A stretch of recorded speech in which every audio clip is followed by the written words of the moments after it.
Hi, I'm Dr. Bertice Berry, and I need to tell you this story.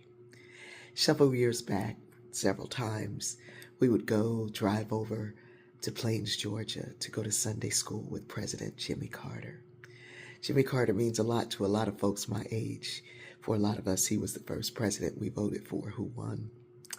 Anyway, I loved going to his Sunday school class. He was like a solid Sunday school teacher. Really, really good. Well, one year we sat behind him and we tried to go like around Christmas time because it was just really wonderful. And he was in his 90s teaching Sunday school, and it would be packed. There would be lines of people standing outside from all over the world. And he'd come in and ask where people were from. And then people would say where they were from. And then he would talk about the time that he was there. And ooh, the stories that came up and the things that he did and accomplished in those places. And this was beyond his presidency, that he had work, that he'd done in things in Japan and Indonesia and all these places. And there would always be people from all of these places at these Sunday schools. Well, one time, my sister Bryn and I, my daughter Fatima, and Bryn's husband, Tim, we decided to go over to this other town. There was a sign that said the boyhood home of President George Carter. And we were like, George Carter, you know what I mean? Jimmy Carter. I was up late at that party last night. Anyway, President Jimmy Carter. So we're like, boyhood home? Boyhood home? I thought Plains was the boyhood home.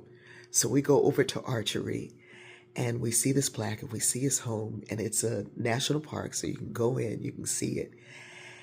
And it was amazing. But what was really amazing was there was a town that was founded to support African American families. And in this town of 27 families, there were 2 white families.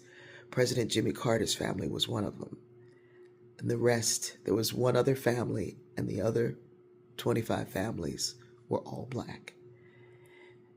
Bryn and I stood there looking at each other going, did you know he grew up in an all-black community? She's like, no. And later on, I met someone who worked on his campaign, and he said, yeah, we had to keep that out of the news. If you've never been to Plains, you should go. You should go. In fact, the last time we were there, which was maybe a month ago, we drove past his home that he still lived in until yesterday.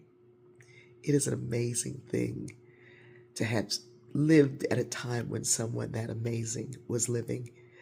But that last trip, it was the 27th of December, and we sat right behind him, and we got to hear him sing Go Tell It on the Mountain. And let me tell you something, that baritone was rich.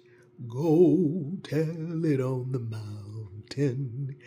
We were like, what? I love you. I love you, President Jimmy Carter.